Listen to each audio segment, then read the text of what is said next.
సామాన్య ప్రజల కాంచెల్లి మంత్రులు, ఎమ్మెల్యేలు, ఎంపీలు, ఎమ్మెల్సీలు, పెద్ద పెద్ద లీడర్లు, రాష్ట్ర నాయకులు, ప్రజాగాయకులు, కళాకారులు, రైతులు, డాక్టర్లు, టీచర్లు, ప్రైవేట్ ఉద్యోగులు గిట్లా అన్ని రంగాలకు సంబంధించిన వాళ్ళు అప్పటి అధికారంలో ఉన్న పెద్దలను కలవాలంటే గా అపాయింట్మెంట్ అందరినీ ద్రాక్ష లెక్కనే ఉండేదట.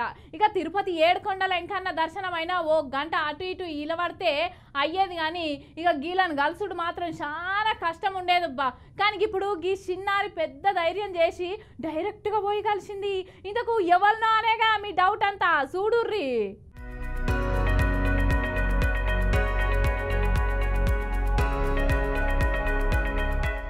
పొలాలకు దిగుడు, హోటళ్ళ ఛాయలు తాగుడు, బజ్జీలు తినుడు, బడి పోరగాళ్ళని ఎత్తుకునుడు, పేదోళ్ళ ఇండ్లకు పోయి కట్టెల పొయ్యి మీద చేసిన రొట్టెలు తినుడు, మెట్రో రైలు ఎక్కి మంచి చెడ్డలు అరుచుకునుడు, బళ్ళు గుళ్ళు, ఆసుపత్రులు, ప్రభుత్వ ఆఫీసులు, బస్టాండ్లు, రైల్వే స్టేషన్లు, కంపెనీలను, కార్మికులను అరుచుకునుడు, బాధితుల పక్షాన నిలబడి మాట్లాడుడు, రైతన్నల సమస్యల గురించి నిలదీసుడు, ఓ గిట్లా చెప్పుకుంటా పోతే బగ్గనే ఉన్నాయి.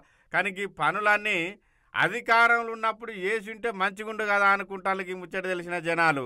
అధికారంలో ఉన్నప్పుడేమో కనీసం మంత్రులను కూడా గేటు దాటనీయకపోతే అంతెందుకు ప్రజా ఉద్యమకారులను అయితే ఎర్ర టెండల ప్రగతి భవన్ కాడ గంటల తరబడి నిలబెట్టిన సందర్భాలు కూడా ఉన్నాయి. కానీ ఇప్పుడు తారక రామన్న ఎమ్మెల్యేనే కదా, ఇక తెలంగాణ భవన్లా అందరికి అందుబాటులోనే ఉంటుండ్రు. యోగి బుజ్జవ్వని చూడుండ్రి, వాళ్ళకు బడిసి పెట్టంగానే తెలంగాణ భవన్ ముందడికెళ్ళి వాళ్ళ ఇంటికి పోంగా కేటీఆర్ అన్న లోపల ఉన్నాడని తెలియంగానే అబ్బా కలిసిపోతే అయిపోతుంది కదా అనుకొని లోపలి పోయింది అటులా.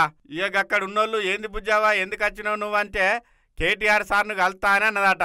ఇక అక్కడ ఉన్నోళ్ళు రామారావు అన్నను కలిపియంగానే ఇగో ఎట్లా మాట్లాడుతుందో చూడుండ్రి. రామన్నతోనికి బుజ్జావా ఎంత ధైర్యంగా మాట్లాడుతుందో ఇగో మీరైనుండ్రి. Roshini happy children's day school పోలే పోయేసి వచ్చేసినావు. బాగుంది, బ్యాగ్ బాగుంది, బాగా బరువు ఉంది. ఎట్లా వస్తున్నావు? ఏ క్లాస్? నాకు ఏ స్కూల్? నువ్వు ఎవరితో వచ్చినావు? ఒక్కదాను.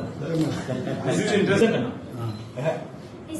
ఎవరు లీడర్ ఎవరు నువ్వు ఎవరు తీసుకొచ్చారు మీకు కరెక్ట్ చెప్పినా?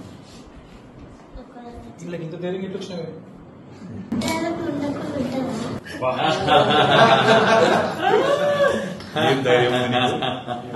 Roshini stay like this. విన్నారు కదా, ఈ బుజ్జి ధైర్యానికి సారుతో పాటు అక్కడ ఉన్నోళ్ళందరూ కూడా అవక్కయినరట. గుర్తుగా ఏమన్నా ఇయ్యాలే ఈ బుజ్జావ కనుకొని ఇగో ఈ దేవుని బొమ్మను సుత గిఫ్ట్కి ఇచ్చిండట. అటెనక ఇక అక్కడ ఉన్నోళ్ళకు చెప్పి బుజ్జావను వాళ్ళ ఇంటికాడ కార్లో దించిరమ్మని చెప్పే వరకల్లా ఇక బుజ్జావ మస్తు ఖుషి అవ్వుకుంటా పోయింది పో. కానీ జనాలు ఈ ముచ్చట తెలిసిన వాళ్ళు రామన్న అధికారంలో ఉన్నప్పుడు కూడా గిట్లనే అందరికి అందుబాటులో ఉంటే మంచిగుండు కదా, ఇప్పుడు కూడా మీరే అధికారంలో ఉండేటోళ్ళు కదా అనుకుంటాను.